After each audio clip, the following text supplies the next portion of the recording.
Hi everybody, it's Scott from the riffle.blogspot.com here to do another tying tutorial tonight.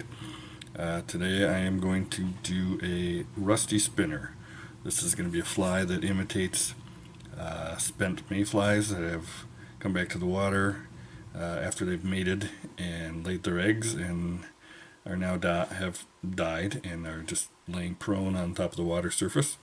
It's going to be an excellent fly for trout in rivers all over the place. They can sometimes key in on this stage of a mayfly, and so it's good to have these flies.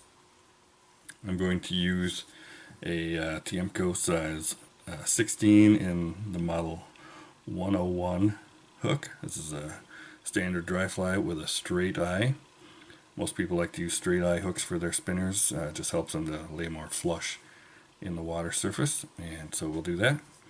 I'm going to start my thread, which is in this case some unithread size 8/0 in a dark tannish gray color here. I'm going to start that right about at the 1/4 point, maybe the 1/3 point, about a third of the way back from the eye. And I'm just going to cover up the back part of that hook shank all the way back to the bend, and then I'll bring my thread back to the where I tied in. Trim that off. Excuse me. For my tails on this fly, I'm going to use mayfly tails or fly bets, whatever brand name you like to use. These are some mayfly tails that I have. This is a medium dun color, and as you can see, they look like paintbrush bristles here. I'm going to just trim off mayflies. Real mayflies have usually 2 or 3 tails. I like to use a few more than that just to help keep the fly up, and I don't think the fish, usually they're not too picky. So I'm going to cut off, I got about 6 to 8 fibers here in my little bunch. Try to keep those tips all aligned. And in this stage of a mayfly's life, their tails are a little bit longer than when they've just hatched and are flying around. So I want these to be about 1.5 times the length of the hook. Get that one straggler out of there. So I'm just going to eyeball these on top of the hook shank. I want them to be about 1.5 times the length of the hook shank when I tie them in. So I'll just move those into position, tie them on top, and I'm going to hold on to them. They like to, since they're round and the hook shank is round, they have a tendency to spin around the hook shank as I'm wrapping my thread back. Once I get back to the back here, I am just going to do one wrap of thread underneath them that cocks them up just slightly. Make sure it just helps them to not sag too much, and it splays them out a little bit. To get my thread back up here to the tie-in point, I will just let that hang, and I'm going to tie in my wing now. You can use lots of stuff for wing material on a spinner. You can use hen hackle tips, poly yarn, organza, all sorts of stuff. I like to use Antron. Antron doesn't float quite as well as polyester yarn, but it's got a nice built-in sheen.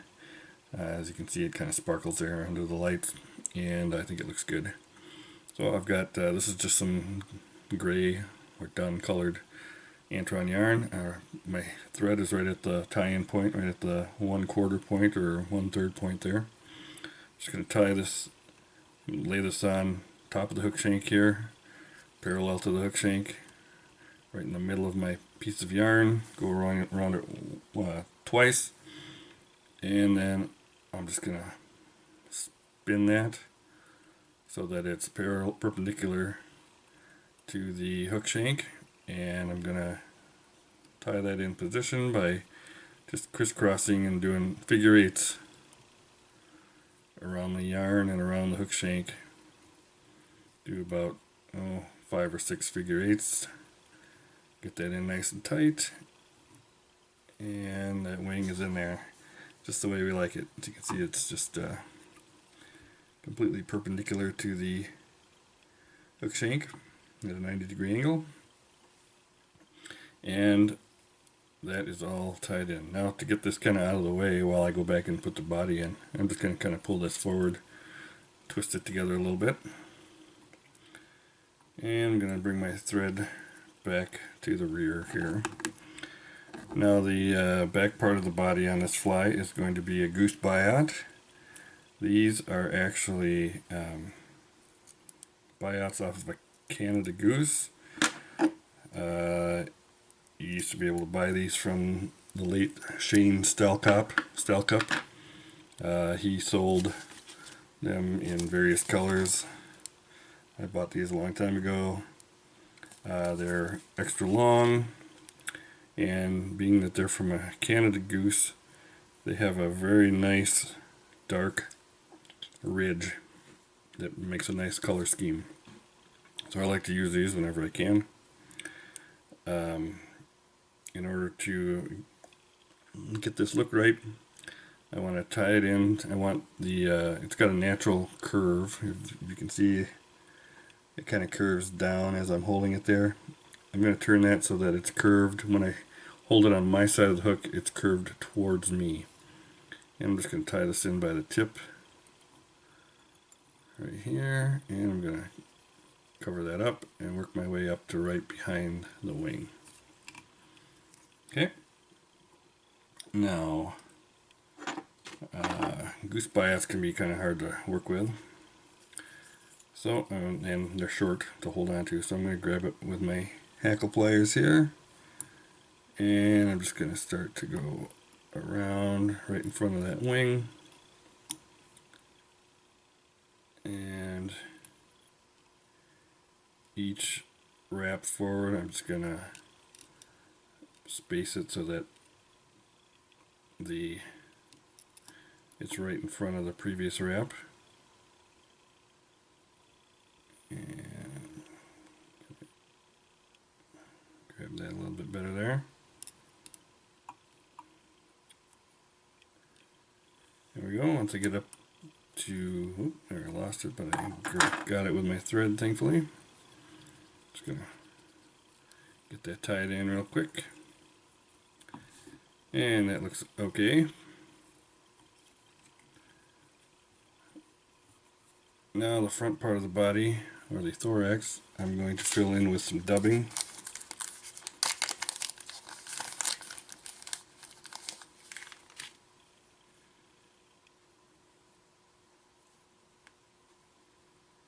This is just some, it's called Fine and Dry. I don't know who makes that, in a rusty brown coloration.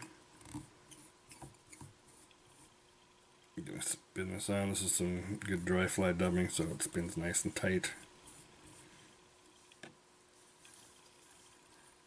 And I'm going to cover up those thread wraps there. Try to get your wings to stay out of the way.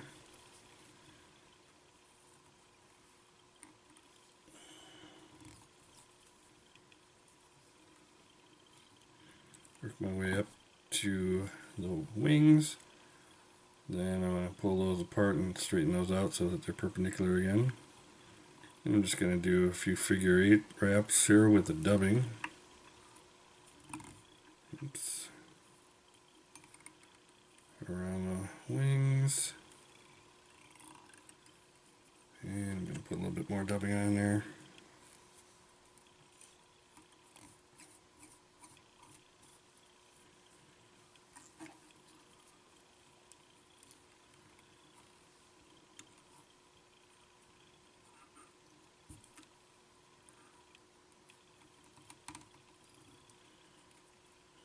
Just a couple more figure 8s right there. Looks pretty good.